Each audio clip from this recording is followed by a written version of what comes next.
It's Tuesday, March 6th, time for another DT Daily. I'm Casey Montoya.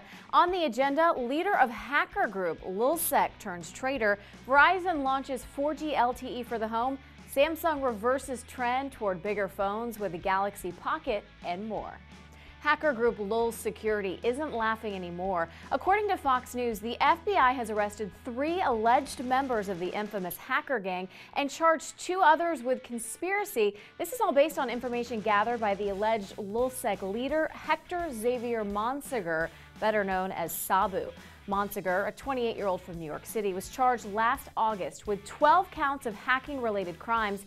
He reportedly began working for the FBI as an informant after his arrest.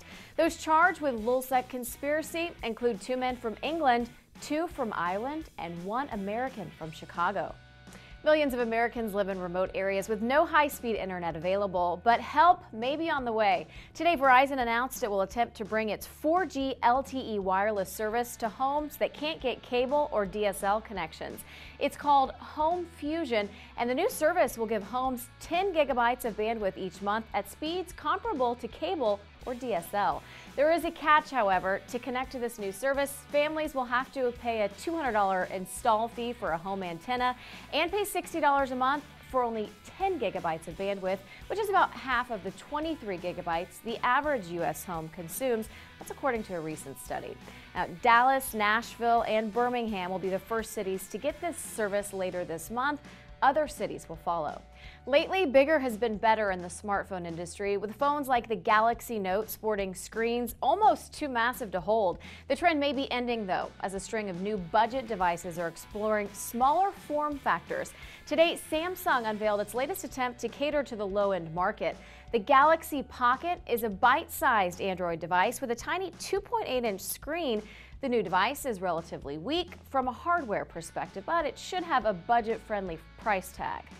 If you've watched any science fiction, you already know the future is full of lasers. As it turns out, science fact may not be far off. HP is planning to build a laser-powered processor more than 100 times faster than today's fastest supercomputers using beams of light. Codenamed Corona, the new processing chip will have 256 cores that all communicate with one another through lasers, achieving transfer speeds of 20 terabytes a second. More impressive is that it uses much less energy than previously thought possible. HP hopes to build the new computer by 2017. And that does it for today. Check back later for our review of the Acer Aspire M3970. That's a low-priced desktop PC with plenty of power. Also, be sure to check back tomorrow morning for our coverage of Apple's highly anticipated press event, where we can expect to see the iPad 3 finally unveiled.